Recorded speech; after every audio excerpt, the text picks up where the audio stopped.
오늘은 사도행전 12장의 말씀을 함께 나누도록 하겠습니다. 초대교회에는 핍박을 받았습니다. 유대인들의 핍박을 받았고 또 로마 권력에서 또 핍박을 받았습니다. 유대인들은 이 예수님의 죽으심과 부활을 믿는 사람들, 이런 사람들을 해로 여겼습니다. 저거 신종 이단이다, 이런 식으로 좀 생각을 했던 것이지요. 그래서 핍박하는 그런 일이 있었고, 이렇게 유대인들이 기독교인들을 미워하고 이렇게 핍박하니까 헤롯이라고 하는 지금 이 왕이 등장을 하는데요. 12장 1절에 이 헤롯은 그 헤롯 대왕이 아니에요. 그러니까 그 헤롯 대왕의 손자 되는 아그리빠 2세, 헤롯 아그리빠 2세입니다. 그러니까 1세. 이 사람은 1세고 이제 사도 바울이 나중에 또 헤롯을 만나거든요. 그 만난 그 헤롯은 2세. 이렇게 되거든요. 그러니까 이 헤롯이 유대인들에게 환심을 사기 위해서, 유대인들이 기독교인들을 미워하고 핍박하고 있으니까 기독교인들 지도자들을 잡아서 죽이면은 좋아하겠지, 이렇게 여겼던 것입니다. 그래서 먼저는 2절에 보면 요한의 형제 야고보를 칼로 죽이니, 이렇게 되어 있죠. 그러니까 이 야고보는 요한의 형제예요. 예수님의 동생 야고보가 아니라, 예수님의 동생 야고보가 초대교회 지도자가 되거든요. 그 야고보가 아니라 이 야고보는 예수님과 함께 다녔던 12사도에 들어가는 그 야고보입니다. 요한의 형제 야고보, 그러니까 요한의 형이에요. 근데 이 야고보를 잡아서 칼로 죽였다, 이렇게 되어 있죠. 그러니까 첫 번째 12제자 가운데 첫 번째 순교하신 분은 야고보죠. 그래서 이 야고보는 이 헤롯에 의해서 죽임을 당하게 되었습니다. 3절에 보면은 유대인들이 이 일을 기뻐하는 것을 보고 베드로도 잡으려 할세. 그러니까 베드로가 실제적인 어떤 그런 큰 지도자인데, 야고보를 죽였더니 이 정도로 좋아하는데 베드로를 잡는다면은 베드로를 죽이면 더 좋아하겠지, 이렇게 환심을 사려고 했던 것입니다. 이 헤롯 가문이 대헤롯, 예수님이 태어날 때 죽이려고 했던, 그래서 2만 명 되는 유아까지 살해했던 그 헤롯은 대헤롯이거든요. 첫 번째 헤롯. 이 헤롯 가문의 문제는 뭐냐면은 이두메 출신입니다. 그러니까 이 전통 유대인이 아니라 강제로 유대인으로 개종된 이두메 사람이에요. 근데 그 사람이 종교 권력과 그리고 로마의 권력을 잘 이용해서 왕이 된 거거든요. 그러니까 자기가 유대인 출신이 아니다가 보니까는 항상 그 컴플렉스가 있어서 백성들이 별로 좋아하지 않았어요. 그래서 백성들에게 환심을 사는 일들을 많이 했습니다. 건축 사업을 많이 했고, 그래서 성전을 건축하는 일도 그 대헤롯 때에 그 일을 진행을 했던 거죠. 환심을 사기 위해서. 그 아들도 그렇고 그 손자도 그렇고 이 컴플렉스가 계속 유지가 되면서 유대인들의 환심을 사야지만 어떤 큰 문제 없이 국가를 경영할 수밖에 없는 이런 처지에 있었던 그런 상황이었죠. 그러니까 환심 사기 위해서 죽이는 거예요, 사람을. 정말 나쁜 거죠. 못된 거죠.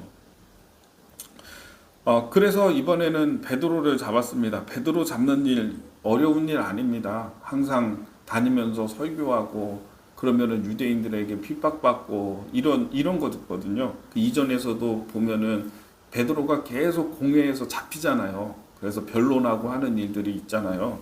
그러니까 베드로 잡는 일 어려운 일 아닙니다. 그래서 잡았다가 이 사람 옥에 가두고 죽여야지, 이렇게 하고 있었던 것이죠.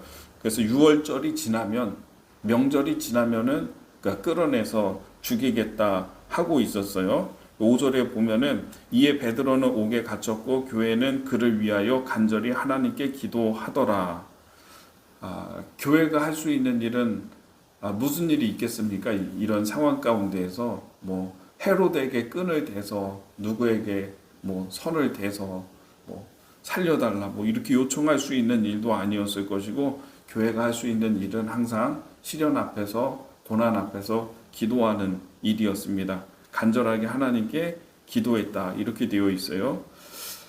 그래서 6절에 보면은 헤롯이 잡아내려고 하는 그 전날 밤에 베드로가 두 군인 틈에서 두 쇠사슬에 매여 누워 자는데 파수꾼들이 문 밖에서 옥을 지키더니, 이번에는 이 베드로를 누가 이렇게 또 탈출시킬까봐 이 헤롯이 걱정이 됐는지 군인들을 4명씩 해서 사계조를 짜서 지키게 해요.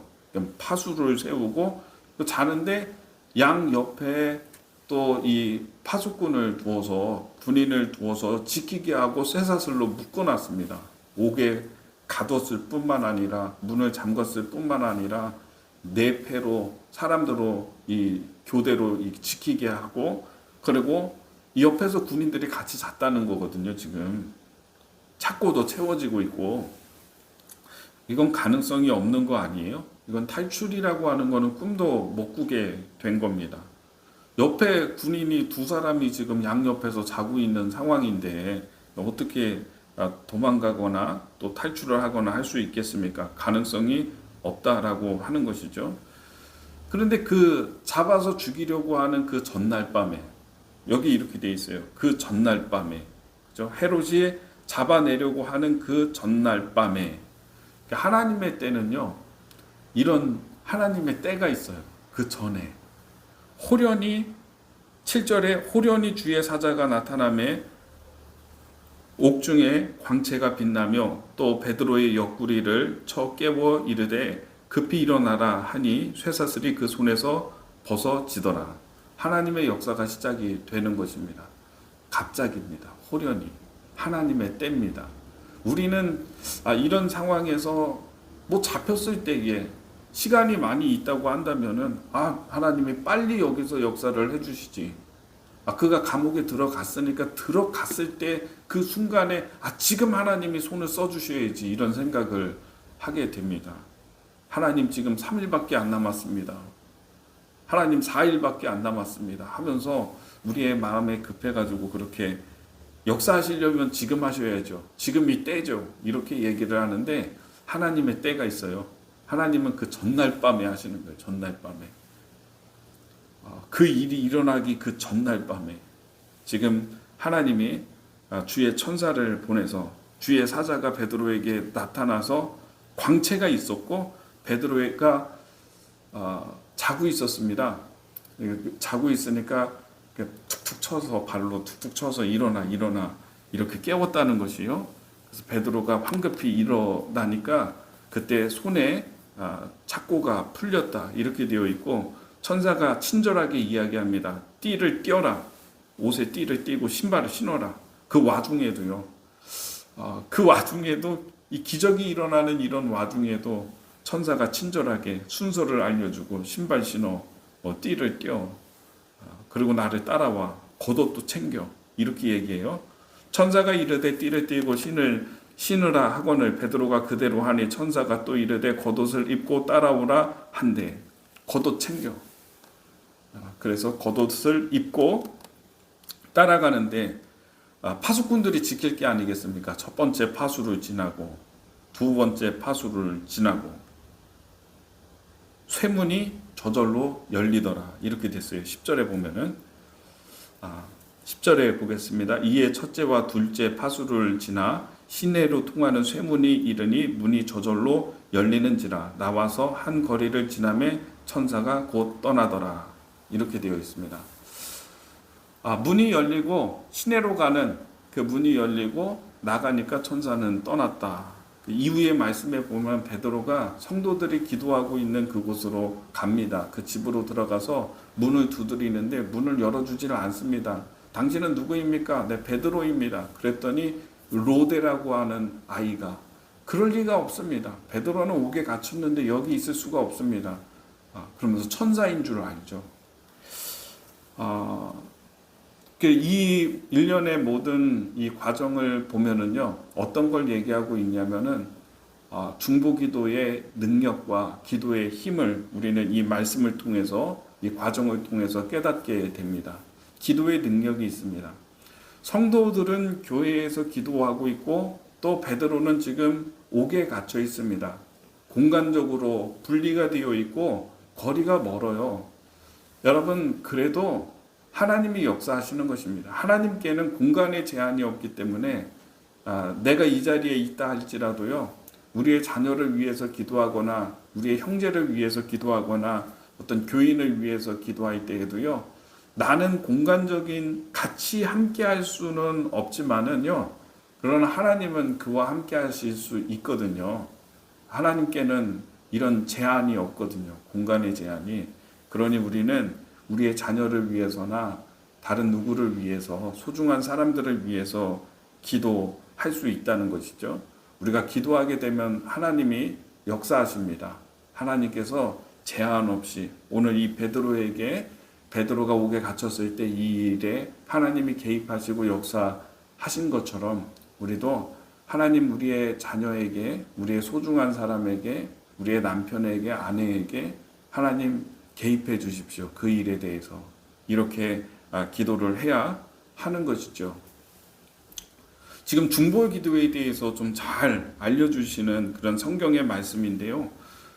베드로가 옥에 갇히고 또 처형이 결정이 되니까 교회에서 여러 성도들이 모여서 어떤 일을 합니까? 기도를 했다. 간절하게 하나님께 기도하더라. 이렇게 되어 있죠. 뭐라고 기도를 했을까? 이렇게 생각을 해봐요. 하나님 베드로 살려주세요. 하나님 베드로 풀어주세요. 뭐 이런 기도를 했을까? 여러분, 우리가 이럴 때에 우리의 형제를 위해서나 누구를 위해서나 기도할 때 가장 좋은 게, 하나님 지금 베드로가 옥에 갇혔습니다. 사실을 진술하는 게 제일 좋은 것 같아요. 사실을 진술하는 것에서부터 시작이 돼요. 예수님이 요한복음 2장에서 그 가나의 포도 잔치, 그 잔치에서 포도주 떨어졌을 때 예수님의 어머니가 예수님에게 그러잖아요. 이 집에 포도주 떨어졌다고. 다른 얘기 안 하죠. 이 집에 지금 큰일 났다. 이런 얘기도 안 해요. 포도주 떨어졌습니다. 다 아시는 거죠, 예수님도. 이 상황을 다 알아요. 우리가 하나님 앞에 기도하는 거 어떻게 보면 결론을 다 내고 이게 제일 좋은 방법입니다. 이렇게 돼야 합니다. 풀어주십시오. 살아나게 해주십시오. 이런 것도 있겠지만은요. 하나님 베드로가 옥에 갇혔습니다. 옥에 갇혔습니다.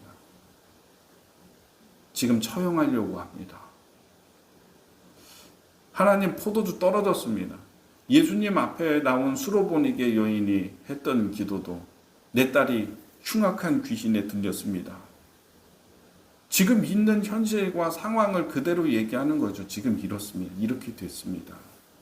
그렇게 기도했다라고 하는 것이죠. 여러분, 사실을 진술하세요. 하나님 이렇게 됐어요. 우리 딸이 지금 이래요. 이런 상황이에요. 중보기도 하는 거죠. 이렇게 시작이 되면은 편한 것 같아요. 좀 길이 열리는 것 같아요. 그 권세와 그 결정과 어떻게 행하실지 하나님이 하실 것인데, 하나님의 권세 아래 있는데 지금 상황이 이렇게 됐습니다. 베드로가 잡혔습니다. 이렇게 기도를 했다는 것이죠.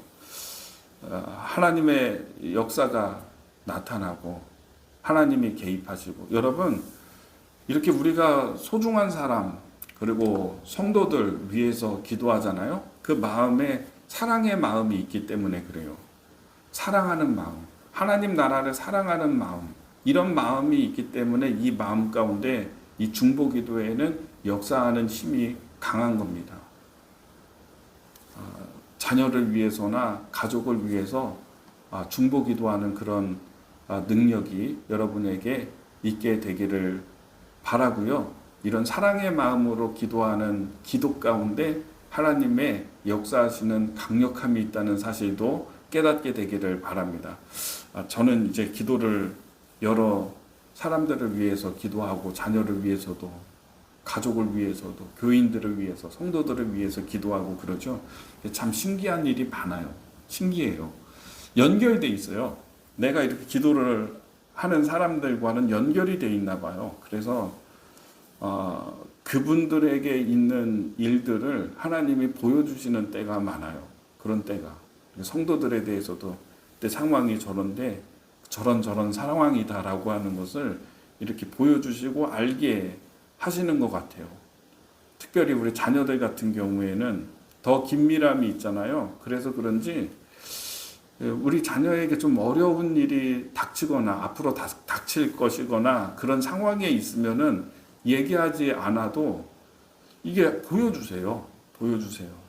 우리 큰아이 같은 경우에는 몇 번이나 보여주셨는데 제가 이렇게 볼 때에는 별로 변화가 없거든요. 그냥 아무렇지도 않은 것처럼 이렇게 보였는데 알고 보니까 작년인가 여자친구하고 헤어져가지고 굉장히 슬픈 거예요. 얘가 마음이 막 되게 힘들었나 봐요. 억울하고 또 화도 나고 막 그랬나 봐요.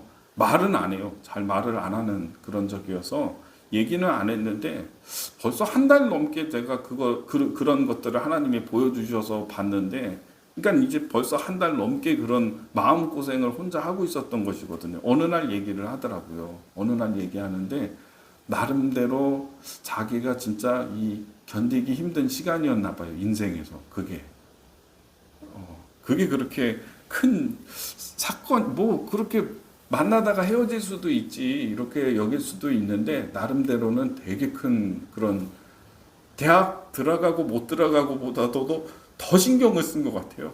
그것 때문에 우리의 자녀가. 그래서 그 감정의 어떤 상황이나 이것들을 여러 차례 하나님이 보여주셔서 제가 그 아이를 위해서, 우리 아이를 위해서 그렇게 기도를 했었거든요. 털고 일어나기는 했는데 지금도 여자에게는 관심을 안 가져요.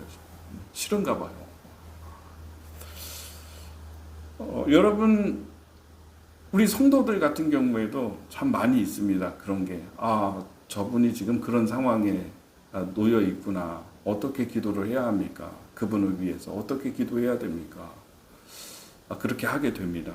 여러분, 서로를 위해서, 소중한 사람들을 위해서 기도를 하고 또 중보 기도를 통해서 하나님의 역사가 여러분에게 그리고 소중한 사람들에게 나타나는 그런 큰 은혜가 있게 되기를 바랍니다.